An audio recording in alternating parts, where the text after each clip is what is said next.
Hi, I'm Steve Evans. This video continues a series of interviews on World War II veterans in order to get as many of their great stories before they all pass away. Today I'm going to tell the stories of my own dad and a couple, Royce and Virginia D'Arcy, who met and married after the war. My dad's experience was on the dark side, but also inspiring. He was a medic on the front lines, but he was also on missions behind enemy lines. He described incidents to me and my brother that would haunt him for years after the war. I'm pretty sure he had an undiagnosed case of PTSD, which healed over time. When I first saw the movie Saving Private Ryan about the horrific conditions on D-Day on Normandy beaches, it was a visual verification of my dad's description of the war. He said that the death rate of men in the frontal assault was about 95%. In addition to the blood spilled, there were no rules upheld in the region around the front line. Typically, no prisoners were taken during the assault, and as soon as the shooting stopped, some of the men who would look for sex with any woman who was near the front. 18,000 men per day were out of service due to venereal disease. The side of the war that was presented to us in our private discussions with our dad was very different from the one presented in his letters to Mom during the war. His letters were very passionate, loving, optimistic, gregarious, always expressing how much he missed her and the rest of the family, and always ending with, "Always loving you, ditto, infinity." The number of letters increased significantly after the war was won. Some of his letters sounded like a travelogue and a visit through history, suggesting he traveled extensively in France after VE Day, Victory in Europe. Like all other citizen soldiers who had done their job, he expressed great emotion in his letters about returning home as soon as possible. Royce and Virginia's experience in the war was much more positive than my dad's, because neither served on the front lines. Virginia's nickname is LaRue. Royce was in logistics, mainly supporting aircraft in England and the European theater. LaRue was a lieutenant in the nursing corps serving in both India and Burma. She was pledged into service at Carswell Air Base in Fort Worth, Texas, and did her nursing training in Oklahoma. She actually went through the men's session of basic training, including on how to use a gun, jumping in and out of foxholes, and crawling under barbed wire with her rifle. LaRue and Royce still live in Fort Worth.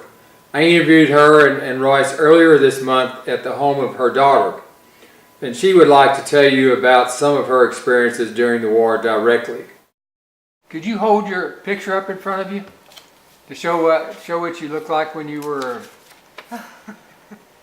Now, how old were you in that picture? Oh, 24, something like that. The unit was going to go overseas. Come on, let's go. Okay. So we went by train from Carswell to the East Coast and then got on the ship. And it was a month that we're on. They were afraid that Germany would bomb, and so that's why we went around Cape Town. We got off at Cape Town, and boy, did we have a good time.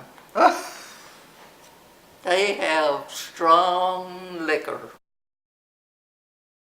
LaRue arrived in Calcutta, India, and then traveled eventually overland to Burma via train. She did rounds and administered medications in the barracks housing the wounded. Her most memorable experiences in her Asian service were dancing in the mess hall and riding elephants in a riverbed. At the same time that LaRue was in India, Royce was serving in England and Europe. In England, he photographed the bombers as they flew to support D-Day. He was actually in Paris on VE Day, Victory in Europe. He relates some of these experiences as follows. Where were you stationed? First stationed at a place called, outside of Nottingham, a place called Langer Field, which was an English air base at one time. was across the street, across the road from where they were making bombers. My most memorable time was getting off the cot in the middle of the night and running to aircraft shelters because the planes weren't really coming across to bomb us, but they went right above us going on to France, downtown. And we had to go into the dugouts, they were bomb shelters. Good life. Most of the Yeah, time. Most of the time, good life. I'm not real clear Most why. of the time.